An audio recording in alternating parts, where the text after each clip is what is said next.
Hello again. I'm going to accomplish it, or I hope to accomplish another number of things with this video.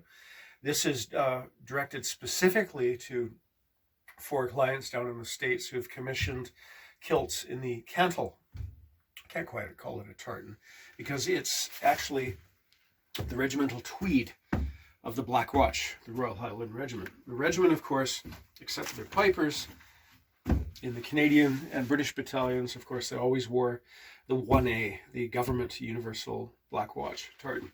But during the Great War, particularly during, I think it was 1915, 1916, when casualties were such and the army was growing such, particularly with the Canadian Expeditionary Force, that the sheep were literally not growing wool fast enough to weave into tartan, to make into kilts for the soldiers.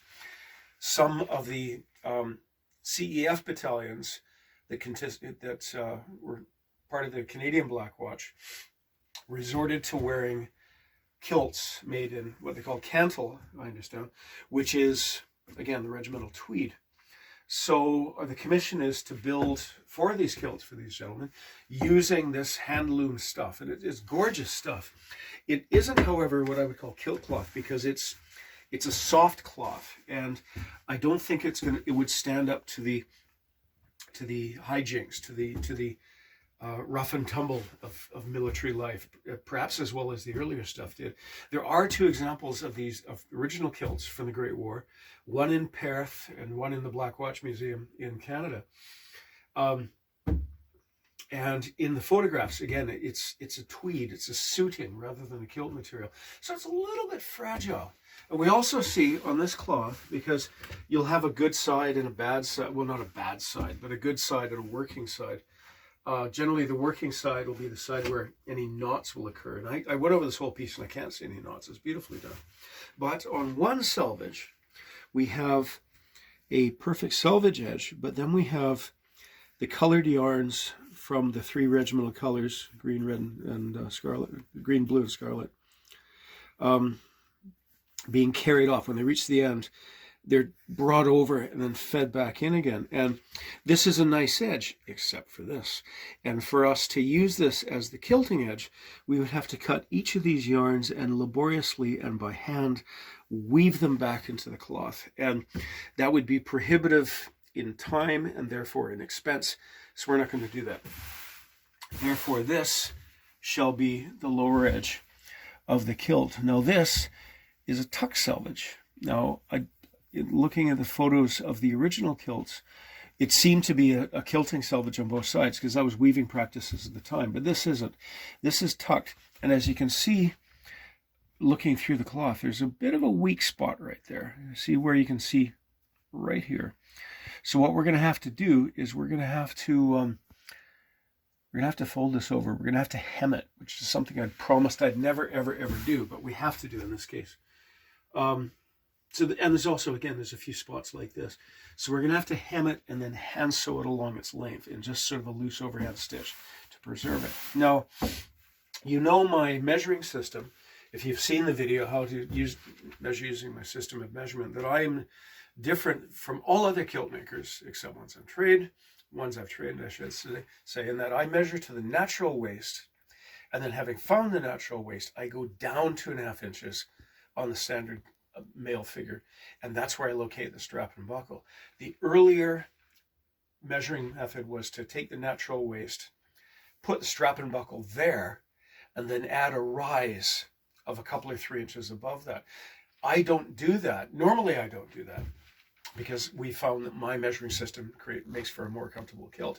But in a military kilt, for someone because these people are not reenacting, but they're preserving the style of dress from these Black Watch battalions of the Great War, we find that we must do this. So we measure the natural waist, and looking at you four guys, your natural waist is it's usually, find where it is, because it's usually 2 or 3 fingers above the navel.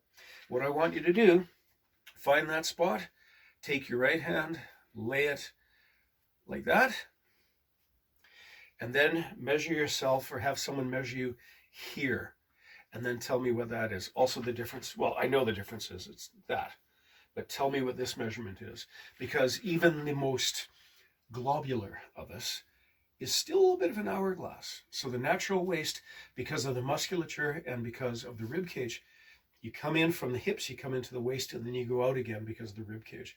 So if I was to use my measuring system and no other measurements for these kilts, because they're going high, it would be brilliantly comfortable here and very tight up here. So natural waist, 3 fingers, hand, measure there, tell me that measurement.